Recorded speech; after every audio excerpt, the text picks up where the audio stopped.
World's biggest astrology community in Tamil. Online Astro TV, வாழ்வின் வெளிச்சம். Online astro டிவியை கண்டு மகிழுங்கள்.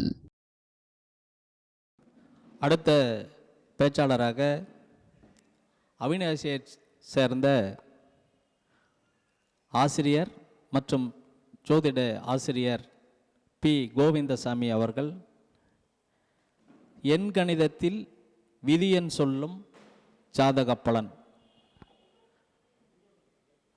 எண்கணிதத்தில் அந்த ஜாதகத்தோடு அந்த விதியன் எப்படி தொடர்பு கொள்ளுது என்ற தன்மையில் அவர் பேச இருக்கிறார்.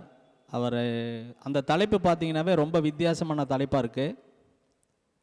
பார்ப்போம் எந்த அளவுக்கு அந்த ஜாதகத்தில் உள்ள அமைப்பையும் எண்கணிதத்தில் உள்ள அமைப்பையும் எவ்வாறு விளக்கி சொல்கிறார் என்று நாமும் கேட்போம்.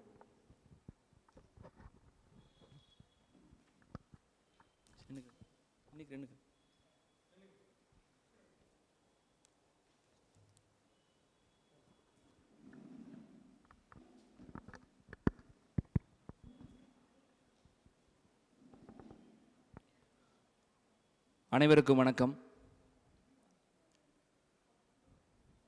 எனக்கு ஜோதிடம் கற்றுக் கொடுத்த அனைத்து குருமார்களுக்கும் அந்த இறைவனுக்கும் இந்த நல்ல நேரத்தில் நன்றிகளை தெரிவித்துக் கொண்டு என்னுடைய உரையான எண்கணிதத்தில் கூட்டு எண் ஜாதகத்தில் எந்த தாக்கத்தை ஏற்படுத்துகிறது, எந்த விளக்கத்தை சொல்ல வருகிறது என்பதை இந்த கருத்தரங்கில் நான் உங்களுக்கு சொல்ல விளைகின்றேன். வாக்குண்டாம் நல்ல மனமுண்டாம் மாமலரால் நோக்குண்டாம் மேனி நுடுங்காது பூக்கொண்டு துப்பார் திருமேனி தும்பிக்கையான் பாதம் தப்பாமல் சார்வார் தமக்கு. இந்த கூட்டு எண் என்று சொல்கின்ற பொழுது நாம் பிறந்த தேதி, மாதம், வருடம் இந்த மூன்றையுமே கூட்டி வரக்கூடிய எண் கூட்டு எண், மேலும் அதை விதியெண் என்றும் சொல்வார்கள். இந்த மூன்றையும் கூட்டி வரக்கூடிய எண் நமது ஜாதகத்தில் அந்த கூட்டி வரக்கூடிய எண் எந்த கிரகத்தை குறிக்கின்றது, அந்த கிரகம் நமது ஜாதகத்தில் எந்த நிலையில் உள்ளது என்றை பொறுத்தே இந்த தன்மை விளக்கிச் சொல்லப்படுகிறது. மேலும் அந்த கூட்டு எண் குறிக்கப்படக்கூடிய கிரகம் நமது ஜாதகத்தில் நல்ல தன்மையில் உள்ளதா, இல்லை பலம் குறைந்து உள்ளதா, இல்லை நல்ல பலமாக உள்ளதா, இந்த மூன்று வகையில் அந்த கிரகத்தை நாமல் அணுக வேண்டும். நட்சத்திர வரிசையில் பார்க்கும் பொழுது 3, 5, 7, 3 என்பது விபத்து தாரை, 5 என்பது தடை, 7 என்பது வதை என்று நமக்கு தாரை பற்றி சொல்கிறது. ஆனால் அந்த கூட்டு எண்ணை குறிக்கக்கூடிய கிரகம் வதை தாரையில் அமர்கின்ற பொழுது எந்த வகையான பிரச்சனையை பண்ணுகிறது என்பதை நாம் உற்று நோக்க வேண்டும். மேலும் அது தடை தாரையில் உள்ளதா, இல்லாவிட்டால் விபத்து தாரையில் உள்ளதா, விபத்து தாரையில் உள்ளதா என்பதை நாம் உற்று நோக்கும் பொழுது அந்த விபத்து தாரை என்பது அது உடனடியாக நடக்கக்கூடிய செயல். உடனடியாக அந்த சற்று, அதாவது ஒரு சில மணித்துளிகளில் நடக்கக்கூடிய செயலாக மாறிவிடுகின்றது. அந்த மாற்றம் ஒருவருடைய வாழ்வில் பிரச்சனையை கொடுக்கிறதா, நல்லதை கொடுக்கிறதா என்பதை கூட நாம் யோசிக்க வேண்டும். அந்த நட்சத்திரம், அந்த விபத்து தாரை என்ற நட்சத்திரம் நமக்கு அந்த ஒரு சில மணித்துளியில் நல்ல தன்மையை கொடுக்கிறதா, பிரச்சனையை கொடுக்கிறதா என்பதை கூட நாம் யோசிக்க வேண்டும். மேலும் 11வது நட்சத்திரம் சமுதாய வேதை, 11வது நட்சத்திரம் சமுதாய வேதை. மேலும் 22வது நட்சத்திரம் வைநாசிகம். அப்படி பார்க்கும் பொழுது தொழில் தன்மையில் அந்த வைநாசிகம் மிக அதிகமாக செயல்படக்கூடியது. அப்படி அந்த தொழில் தன்மையில் இருவர்கள் சேர்ந்து நடத்தக்கூடிய நிறுவனமாக இருந்தால் இருவரின் கூட்டு எண்கள் அந்த வைநாசிக நட்சத்திரத்தில் அமர்ந்து விட்டால் அவர்கள் இருவரும் கூட்டு தொழில் செய்யக்கூடாது. அந்த வைநாசிக நட்சத்திரத்தில் அந்த கூட்டு எண் குறிக்கக்கூடிய கிரகம் அமர்ந்து விட்டால் அவர்கள் இருவரும் கூட்டு நிறுவனத்தை நடத்துவது தவறு. சமுதாய வேதை என்கின்ற பொழுது பொதுஜன தொடர்பில் இவர் ஒரு பிரச்சனைக்காக செல்லுகின்ற பொழுது எவரொருவருக்கு சமுதாய வேதையில் அந்த குறிகாட்டக்கூடிய கிரகம் அமர்ந்து விடுகிறதோ அவர் பொது பிரச்சனைகளை முடிந்தவரை தவிர்க்க வேண்டும். ஏனென்றால் சமுதாய வேதை. அப்பொழுது அந்த குறிகாட்டக்கூடிய கூட்டு எண்ணை குறிக்கக்கூடிய கிரகம் சமுதாய வேதை என்கின்ற 11ஆம் நட்சத்திரத்தில் அமர்கின்ற பொழுது அவர் பொது காரியங்களில் சென்று தன்னுடைய தன்மையை முழுவதுமாக எடுத்து கூறி பிரச்சனைகளை செய்யக்கூடாது. மேலும் 18வது நட்சத்திரம் பணப்பகை என்று சொல்வார்கள். 18வது நட்சத்திரம் பணப்பகை. அந்த நட்சத்திரத்தில் நாம் அந்த கூட்டு எண் குறிக்கக்கூடிய கிரகம் அமர்கின்ற பொழுது நாம் அந்த பணப்புழக்கத்தை மிகச்சரியாக செயல்படுத்த வேண்டும். அப்படி அந்த 18வது நட்சத்திரத்தில் நம்ம அந்த கூட்டியன் அமர்ந்திருக்கும் பொழுதும் நாம் அந்த 18வது நட்சத்திரத்திலே ஒருவருக்கு பணம் கொடுக்கின்ற பொழுதும் அந்த பணம் நம்மளுக்கு சரியான முறையில் வந்து சேராது. நாம் அவரை அணுகினாலும் சரியான தகவலை கொடுக்க மாட்டார். ஏனென்றால் நம்மளுக்கு குறிகாட்டுகிற கிரகம் அந்த 18வது நட்சத்திரமாகிய பணப்பகை நட்சத்திரத்தில் அமர்ந்து விடுகின்ற பொழுது நாம் அந்த பணத்தை அந்த நட்சத்திரங்களில் பயன்படுத்தக்கூடாது. மேலும் 21வது நட்சத்திரம் பார்க்கும் பொழுது மாறுபட்ட சூழ்நிலையை குறிக்கும். அதாவது அந்த நட்சத்திரத்தில் அந்த குறிகாட்டும் கிரகம் அமர்கின்ற பொழுது அந்த சூழ்நிலை நாம் செல்லுகின்ற சூழ்நிலையை மாற்றி அமைத்து விடுகிறது. மேலும் 23வது நட்சத்திரம் அதிர்ச்சியான செயலை குறிக்கும். அந்த கூட்டின் குறிக்கின்ற கிரகம் 23வது நட்சத்திரத்தில் அமர்ந்து விட்டால் ஒரு அதிர்ச்சியான செயலை நடத்தி விடுகிறது. மேலும் 25வது நட்சத்திரம் சோதனையை தரும். அந்த கிரகம் 25வது நட்சத்திரத்தில் அமர்கின்ற பொழுது அது சோதனையை தருகின்றது. இதெல்லாம் எப்போது நடக்கும் என்று பார்க்கும் பொழுது தசாபுத்தியாக இருக்கலாம், அந்தரமாக இருக்கலாம், மேலும் கோச்சார ரீதியாக கூட அங்கு ராகு கேதுக்கள் பயிற்சியின் பொழுதோ அதாவது பகை கிரகத்தினுடைய தொடர்புகள் பெறுகின்ற பொழுதோ இந்த நிகழ்வு நடக்கும். மேலும் இந்த கூட்டு எண் எப்படி கணக்கிடலாம் என்று பார்க்கும் பொழுது எடுத்துக்காட்டுக்காக 1/1/2011 அப்பொழுது ஒருவர் ஜன்மம் எடுத்திருக்கின்றார். இது எப்படி கூட்டு எண் காண்கிறோம் என்றால் 1 1 2 2 2 1 1 2 2 2 4 4 1 5 5 1 6 அதாவது அவருடைய கூட்டு எண் 6. 6ஐ குறிக்கக்கூடிய கிரகம் சுக்கிரன். அவர் ஜாதகத்தில் சுக்கிர பகவானின் நிலை என்ன? அவர் எப்பொழுது திசாபுத்தியாக வருகிறார், அந்தரமாக வருகிறார் என்பதை நாம் கவனிக்கப்பட வேண்டும். அவர் எந்த நட்சத்திர கால் வாங்கியுள்ளார், எந்த பாவகத்தில் அமர்ந்துள்ளார் என்பதை முழுமையாக தீர்க்கமாக ஒரு ஆய்வு செய்த பிறகு அந்த சுக்கிரனுடைய நிலையை நாம் கூறலாம். மேலும் 14வது நட்சத்திரம் பாதிப்பு. 14வது நட்சத்திரம் பாதிப்பு என்று சொல்கிறார்கள். அப்பொழுதும் அந்த கூட்டு எண் அந்த 14வது நட்சத்திரத்தில் அமர்கின்ற பொழுதும் அந்த பாதிப்பை ஏற்படுத்தும்.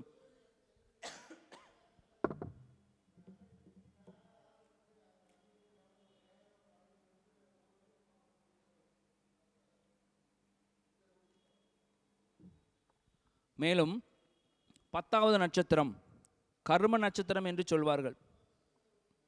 10வது நட்சத்திரம் கர்ம நட்சத்திரம் என்று சொல்வார்கள். அந்த நட்சத்திரத்தில் நாம் சொல்லக்கூடிய கூட்டு எண் என்கின்ற விதியன் குறிக்கக்கூடிய கிரகம் அமர்கின்ற பொழுது அதன் செயல்பாட்டை நாம் முழுமையாக கவனிக்கப்பட வேண்டும்.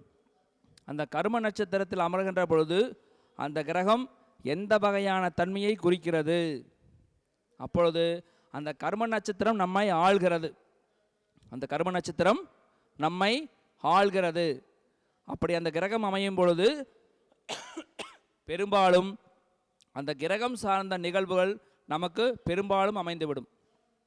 நல்ல நிகழ்வோ கெட்ட நிகழ்வோ அந்த கிரகம் சார்ந்த நிகழ்வுகள் அந்த ஜாதகர் பெரும்பாலும் அதை சந்திப்பார். பெரும்பாலும் அந்த கர்ம நட்சத்திரத்தில் ஒரு கிரகம் அமர்கின்ற பொழுது அதை அந்த ஜாதகர் சந்தித்தே ஆக வேண்டும். இப்போ விதி எண்ணை கணக்கிட முறை உங்களுக்கு தெளிவாக புரிந்திருக்கும். பிறந்த தேதி, பிறந்த மாதம், பிறந்த வருடம், இந்த மூவற்றையும் கூட்டி வரக்கூடிய எண் விதி எண்.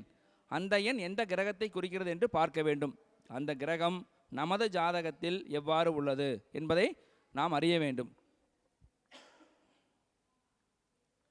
மேலும் அந்த கிரகம் அஸ்தங்கம், நீசம், பகை கிரக தொடர்பு, பாவகத்தரி மற்றும் 6, 8, 12 அமர்ந்தால் அதனுடைய பலன் எப்படி இருக்கும்? அஸ்தங்கம் என்கின்ற பொழுது அந்த கிரகத்தை நாம் அணுகுகின்ற பொழுது ஒரு தடையை கொடுக்கும். அஸ்தங்கம் அடைந்த கிரகம் அதை அனுபவிக்க முடியாமல் நமக்கு தடையை கொடுக்கும். மேலும் அதை நாமல் அந்த கிரகத்தை நமக்கு அணுகுகின்ற சூழ்நிலை நிறைய வரும். வாழ்க்கையில் அந்த அஸ்தங்கம் அடைந்த கிரகத்தை அணுகுகின்ற சூழ்நிலை நிறைய வரும். மேலும் நீசமடைந்த கிரகம் குறை கூறும். நீசம் என்றால் அதன் பலன் குறைவு. அந்த நேசமடைந்த கிரகம் குறை கூறும் தன்மையில் நம்மை நோக்கி வந்து கொண்டே இருக்கும். அஸ்தங்கம் என்பது அதை அனுபவிக்க முடியாமல் செய்துவிடும். நேசம் என்பது குறை கூறிக்கொண்டே இருக்கும். மேலும் வக்ரம் என்பது முரண்பாடான கருத்தை வைத்திருப்பார், பின்வாங்குவார். வக்ரம் என்பது முரண்பாடான கருத்தை வைத்திருப்பார், பின்வாங்குவார். மேலும் 6, 8, 12 அந்த கிரகம் அமர்ந்து விட்டால் அவருடைய வளர்ச்சி படிப்படியான ஒரு சிறிய முன்னேற்றத்தை மட்டுமே காண முடியும். அவருடைய வளர்ச்சியில் படிப்படியான முன்னேற்றங்கள் தடைபட்டு மீண்டும் அந்த முன்னேற்றத்தை கொடுப்பதற்கான வாய்ப்புகள் அதிகமாக இருக்கும். மேலும் அஷ்டமாதிபதி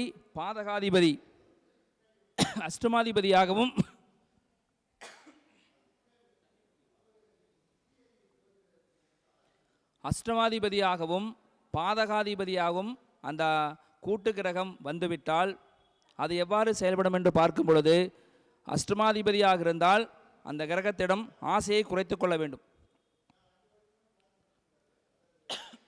அஷ்டமாதிபதியாக இருந்தால் அந்த கிரகத்தின் பெயரில் ஆசைகளை குறைத்து கொள்ள வேண்டும். எப்படி என்றால், அந்த கிரகத்தின் பெயரில் நீங்கள் செய்யக்கூடிய செயல்பாடுகளை நிதானமாக செய்ய வேண்டும்.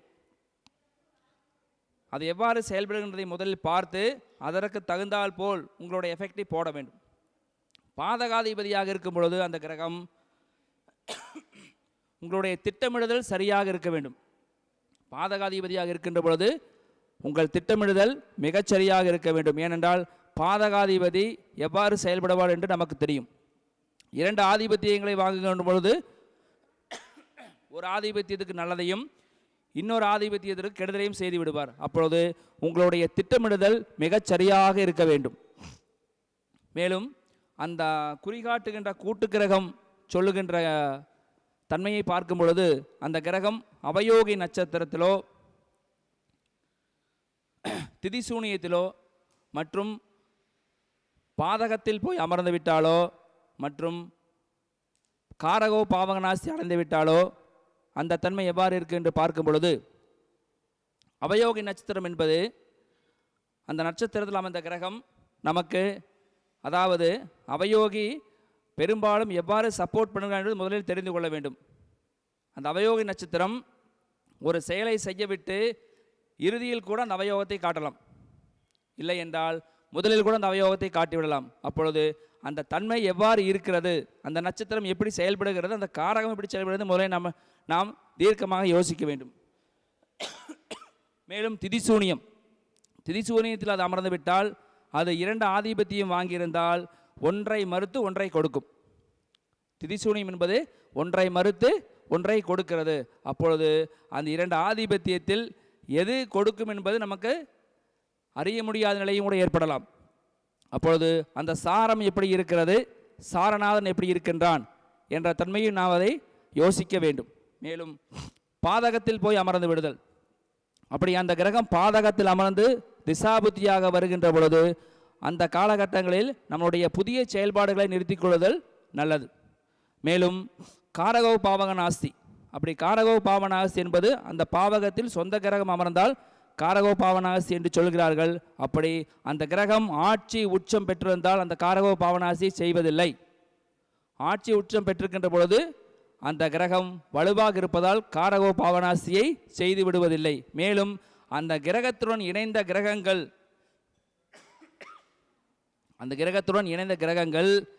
பகை கிரகங்களாக இருக்கின்ற பொழுது பகை கிரகங்களாக இருந்தால் அப்பொழுது திசாபுத்தியும் அந்த பகை கிரகத்துடைய திசாபுத்தியாக வந்தால் அங்கு பாதிப்பு ஏற்படும். பகை கிரகத்தோடு சேர்ந்து அந்த காரக பாவனா செய்யக்கூடிய கிரகம் இருந்தால் திசாபுத்தியில் அந்த பிரச்சனையை செய்து விடுகிறது. மேலும் செவ்வாய் மற்றும் சுக்கிரன் இருவரும் கலத்தரக்காரர்கள் என்று சொல்லுகிறார்கள். அப்படி நாங்கள் பொருத்தம் பார்க்கின்ற பொழுது அந்த கூட்டு கிரகம் குறிக்கக்கூடிய செவ்வாய் மற்றும் சுக்கிரனாக வருகின்ற பொழுது, அதாவது செவ்வாய் என்பது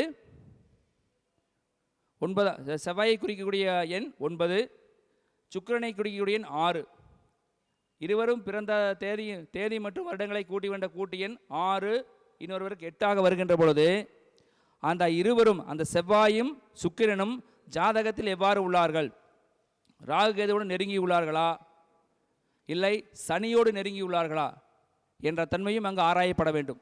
என்றால் பகை கிரகத்தினுடைய சேர்க்கையில் இருக்கின்ற பொழுது பின்வரும் காலங்களில் கோச்சார ரீதியாக சனி பகவானோ ராகு கேதுவோ அந்த பயணத்தில் இருக்கின்ற பொழுது சில பிரச்சனைகளை ஏற்படுத்துவது அதிகமாக இருக்கும்.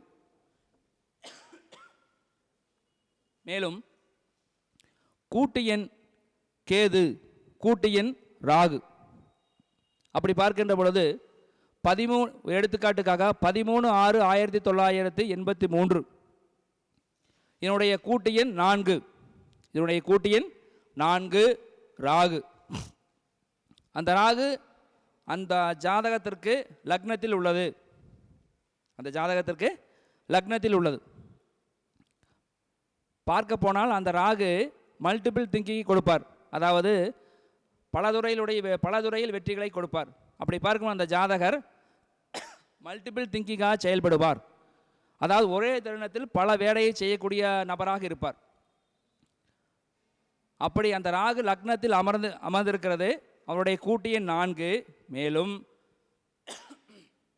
அந்த ராகுவோடு இணைந்துள்ள கிரகங்கள் இருக்கின்றதா, ராகுவோடு இணைந்துள்ள கிரகங்கள் இருக்கின்றதா, அந்த கிரகங்களில் பாகை அளவு, அந்த கிரகங்களின் பாகை அளவு, அதாவது முதல் பாகை தொடங்கும் போதே ராகு இருந்து விட்டால் கடைசி பாகையில், அதாவது அந்த ராசி மண்டலத்தில் 9வது பாதத்தில் மற்ற கிரகங்கள் அமர்கின்ற பொழுது பாதிப்பு குறைவு. 9வது பாதத்தில் அமர்கின்ற பொழுது அந்த பாகையின் அளவு அதிகமாக இருப்பதால் பாதிப்பு குறைவாக இருக்கலாம். மேலும் ஆனால் அதை நாடியில் கொண்டு சென்றால் அதன் பாகையை போட்டு குறைவான பாகை முதலிலும் அதிகமான பாகையை முதலில் எடுத்துக்கொண்டு ராகுவை அந்த கிரகம் தொடுகிறதா, ராகுவை அந்த கிரகம் தொடுகிறதா என்று கூட ஆராய்ச்சி செய்ய வேண்டும். அப்பொழுது அந்த ராகு கேதுக்கள் அந்த கூட்டு எண்ணாக வருகின்ற பொழுது அத்தோடு அந்த கிரகங்கள் யாருடன் சேர்ந்து நெருக்கமாக உள்ளார்கள், யாருடன் சேர்ந்து நெருக்கமாக உள்ளார்கள் என்பதை கவனிக்க வேண்டும். அப்பொழுது அந்த திசாபுத்தி வருகின்றதா, மேலும் கோச்சாரத்தில் அதற்கு பகை கிரகங்கள் வருகின்றதா என்பதை கூட உற்று நோக்க வேண்டும். அதாவது அந்த விதியின் ஒரே எண் இவ்வளவு காரியங்களையும் எவ்வாறு செய்கிறது என்பதை பல கோணங்களில் நாம் அதை உறுதிப்படுத்திய பிறகே அந்த ஜாதகத்தை இந்த எண்கணிதம், இந்த நான் சொல்கின்ற எண்கணித முறையில் பலனெடுக்கலாம்.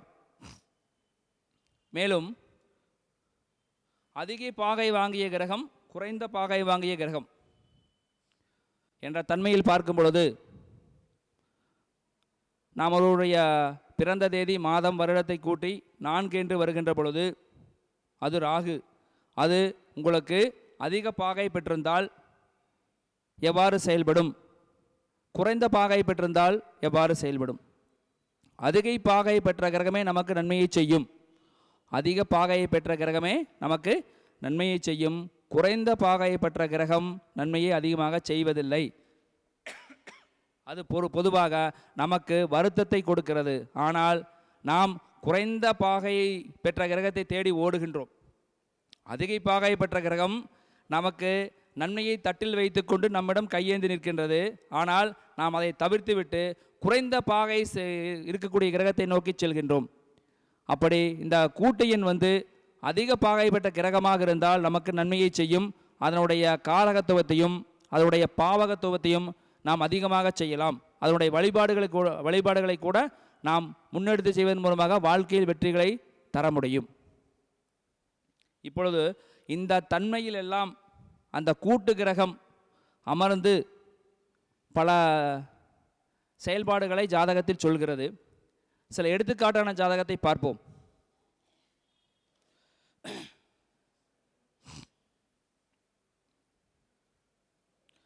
மறைந்த முன்னாள் முதல்வர் இரும்பு பெண்மணி என்று எல்லோரும் அழைக்கப்படக்கூடிய அம்மையார் அவர்களுடைய ஜாதகம், செல்வி ஜெயலலிதா அவர்களுடைய ஜாதகம்.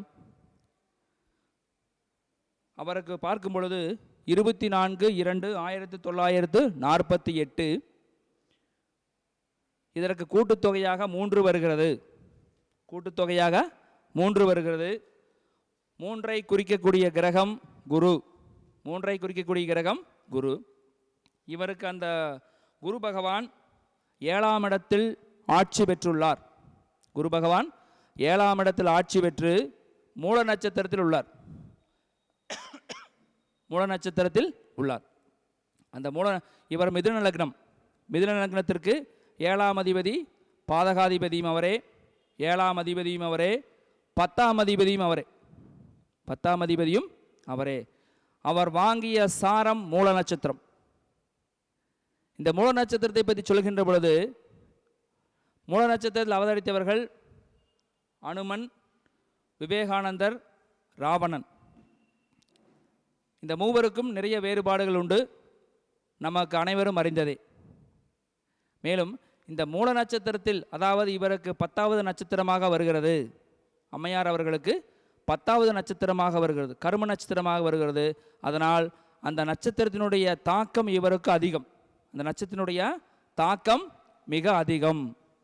அதனால்தான் அண்ணா திராவிட முன்னேற்ற கழகத்தை அவருடைய கட்டுக்கோப்பில் வைத்திருந்தார். அவரை மீது எதுவும் எந்த அணுவும் அசையாது என்ற கட்டுக்கோப்பை நிலைநிறுத்தி தமிழகத்திற்கு ஒரு இரும்பு பெண்மணியாக இருந்தவர் அம்மையார் அவர்கள். மேலும் அந்த 7ஆம் அதிபதி மூல நட்சத்திரமாக வந்துவிட்ட காரணத்தாலும் 10வது நட்சத்திரம் கர்ம நட்சத்திரமாக வந்துவிட்ட காரணத்தாலும் அந்த தாக்கம் குரு பகவான் மூலியமாக அவருக்கு அதிகமாக கொடுக்கப்படுகிறது. அந்த அதிகார தோரணை அவரிடம் அதிகமாக உண்டு. அந்த மூல நட்சத்திரம் அதிகார தோரணையை கொடுத்திருக்கிறது. அந்த அதிகார தோரணையே அவருக்கு ஒரு அண்ணா திராவிட முன்னேற்ற கழகத்தை எம்ஜிஆர் ஐயாவுக்கு பிறகு மிகச்சிறப்பாக நிலைநிறுத்தியவர் இவரே. அதனால் ராவணன் மூல நட்சத்திரம், அவரும் அதிகார தோரணை பெற்றவர். மூல நட்சத்திரம் அதிகார தோரணை பெற்றவர். அந்த அளவுக்கு ஒரு இரும்பு பெண்மணியாக இருந்த காரணத்தால் அந்த மூல நட்சத்திரம் இவருக்கு மிகச்சிறப்பாக செயல்பட்டது. அதாவது அரசியல் ரீதியாக அந்த மூல நட்சத்திரம் மிக சிறப்பான தன்மையும் ஒரு பெயரையும் கொடுத்தது. அந்த குரு பகவான் பெருமனத்துக்குரியவர். பெரும் பணங்களை எல்லாம் அவர் அரசியல் ரீதியாகவும் திட்டங்கள் ரீதியாகவும் செயல்படுத்தினார். மேலும் 10ஆம் அதிபதியாகவும் அவரே வருவதால் இவருக்கு முழுமையாக அரசியல்வாதியாக இருந்தால் 10ஆம் இடமும் அந்த குரு பகவான் முழுமையாக சப்போர்ட் செய்திருந்தார். மேலும் 7ஆம் அதிபதி என்று பார்க்கின்ற பொழுது அவருக்கு திருமணத்தை கொடுக்கவில்லை. 7ஆம் அதிபதியாக இருந்தால் அதே குரு பகவான் இருந்தால் அவருக்கு அது திருமணத்தை கொடுக்கவில்லை. அந்த மூல நட்சத்திரத்தினுடைய அதிகார தோரணை எவரிடமும் இவர் இறங்கி போய் எதையும் செய்வதாக இல்லை என்பதால் அந்த குரு 3ஆம் எண் இவருக்கு திருமணத்தை மட்டும் நடத்தி கொடுக்கவில்லை. மேலும் அடுத்ததாக கமலையா ஜாதகம், கமலஹாசன் அவர்களுடைய ஜாதகம். அவருடைய பிறந்த தேதி மாதத்தை பார்க்கும் பொழுது 7/11/1954. இது கூட்டு எண் பார்த்தோம் என்றால் 10.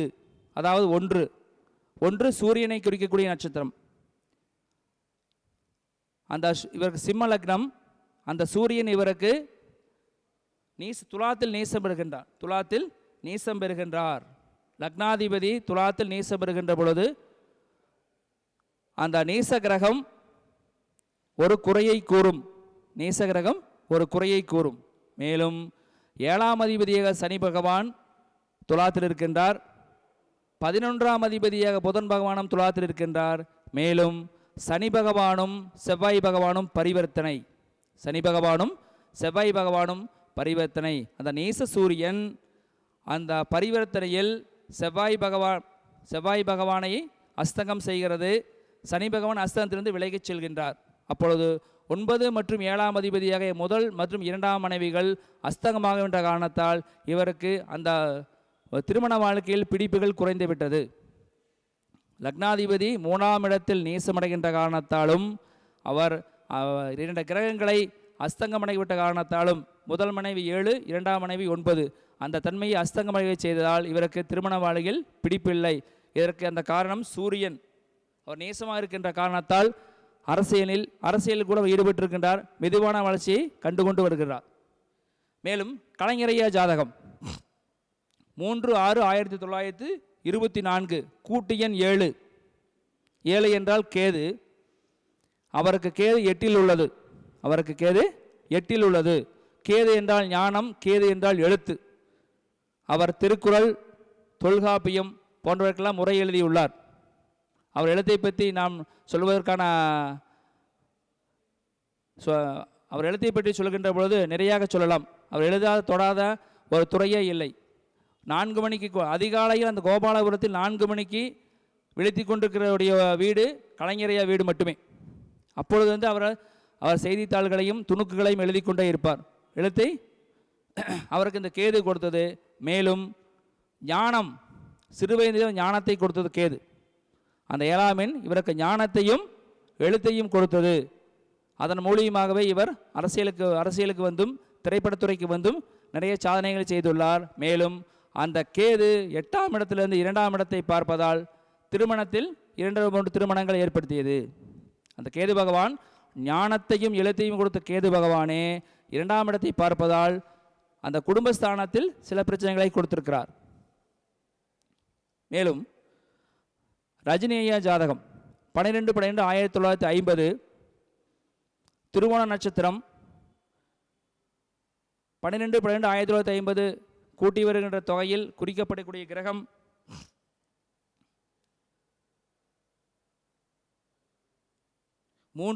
குரு பகவான். அவர் சதயம் நட்சத்திரம் வாங்கியுள்ளார்.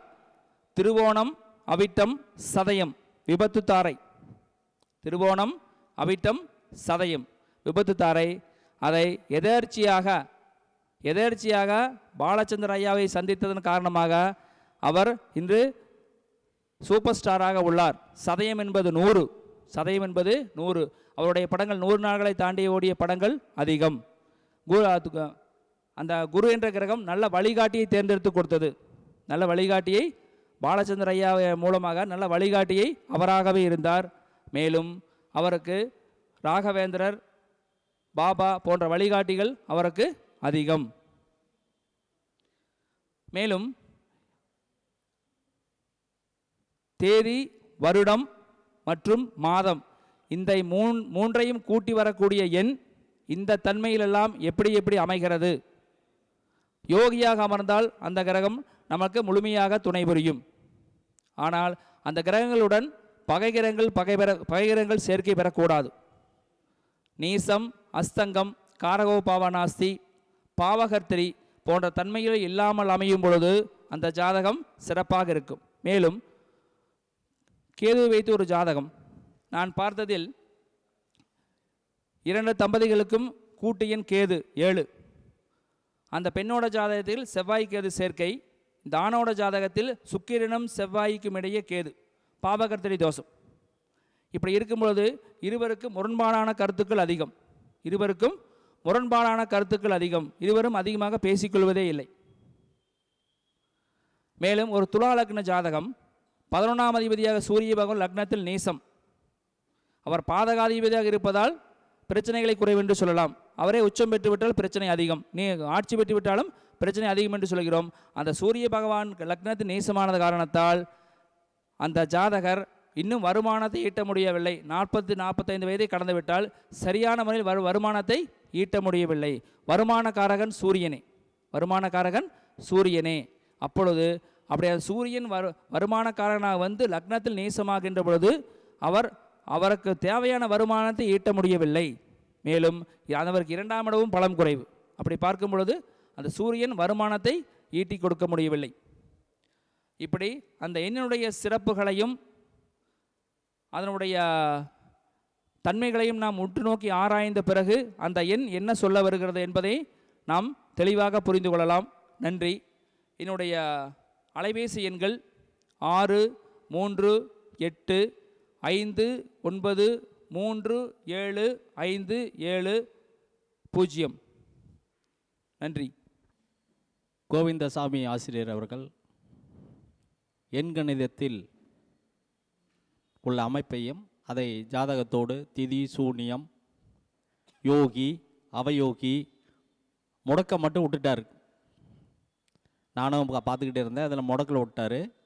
அதுக்கப்புறமா பார்த்தீங்கன்னா குறைந்த பாகை, அதிக பாகை போன்ற பல்வேறு தன்மைகளை விளக்கி சொல்லியிருக்காரு. மற்றும் பிரபல அரசியல்வாதிகள், நடிகர்களுடைய ஜாதகத்தையும் அந்த எண்கணிதத்தில் ஜாதகத்தோடு இணைத்து பலன் சொல்லியிருக்கிறது மிகவும் சிறப்பான ஒரு விஷயம். நான் எங்கெல்லாம் கொண்டுட்டு போவார்னு எனக்கு தெரியாது. ஆனால் இவர் இதுக்கு எல்லாம் போயிருக்கார். ரொம்ப சிறப்பான விஷயந்தான். ஒரு கூட்டு எண், அதாவது விதி எண் அப்படின்னு சொல்லக்கூடியது மிகவும் வலிமையானது. அந்த வலிமையான எண் ஜாதகத்தில் எந்த அடிப்படையில், இப்போ நவகிரகங்களுக்கும் சூரியன்னா 1, சந்திரன்னா 2, குருன்னா 3 அப்படி நம்ம சொல்கிறோம் இல்லையா? அந்த எண்கணித அடிப்படையில் அவர் அந்த காரகத்துவத்தையும் பாவத்துவத்தையும் கிரகங்களுடைய ஆதிக்கத்தன்மையும் அந்த எண்ணோடு ஒப்பிடுகிறார். எண்ணும் எழுத்தும் ரொம்ப சிறப்பாக இருக்கணும் ஒரு மனிதனுக்கு. இப்போ எங்கே எண் அப்படி பயன்படுத்துகிறதுன்னு பார்த்தீங்கன்னா, எல்லா இடத்துலையுமே எண்கள் பயன்படுது. எப்படின்னா, ஒரு மருத்துவமனைக்கு போனீங்கன்னா நம்ம பேரை முதல்ல எழுதிக்குவாங்க. எழுதுனதுக்கப்புறம் ஒரு டோக்கன் கொடுத்துருவாங்க. அதே போல் ஆதார் எண்ணில் பார்த்தீங்கன்னா பேர் ஒரே மாதிரி பேர் இருக்கும் நிறையா, ஆனால் அந்த எண்ணுக்கு தான் முக்கியத்துவம் கொடுக்குறாங்க. அதே மாதிரி ஒரு தண்டனை பெற்று ஒரு சிறைச்சாலைக்கு போகும்போது இங்கேனாச்சும் பரவாயில்ல நம்பரை சொல்கிறோம், அங்கே நம்ம இருதயத்துக்கு நேராகவே அந்த 4, இருதயங்கிறது 4ஆம் இடம். அப்போ சந்திரன், மனம் அதோடு சேர்த்து எழுதிடுறாங்க, முத்திரை குத்திடுறாங்க. அந்த எண்ணை அங்கே தான் எழுதுகிறாங்க. அப்போ அந்த எண்ணுங்கிறது 4ஓட ரொம்ப சொந்தப்படுது. அப்போ எண்ணத்தோட ரொம்ப முக்கியமான பங்கு வகிக்கிறது. சந்திரன்னா எண்ணம், 4ஆம் இடமும் எண்ணம் தான். அப்போ எண்ணுக்கும் எண்ணத்திற்கும் கிரகத்திற்கும் ரொம்ப முக்கியத்துவம் இருக்குது அப்படிங்கிறத ரொம்ப திறம்பட சொல்லியிருக்கிறாரு. அவருக்கு மணிமுத்து ஐயா பொன்னாடை போது கௌரவிச்சிருக்காரு. நன்றி.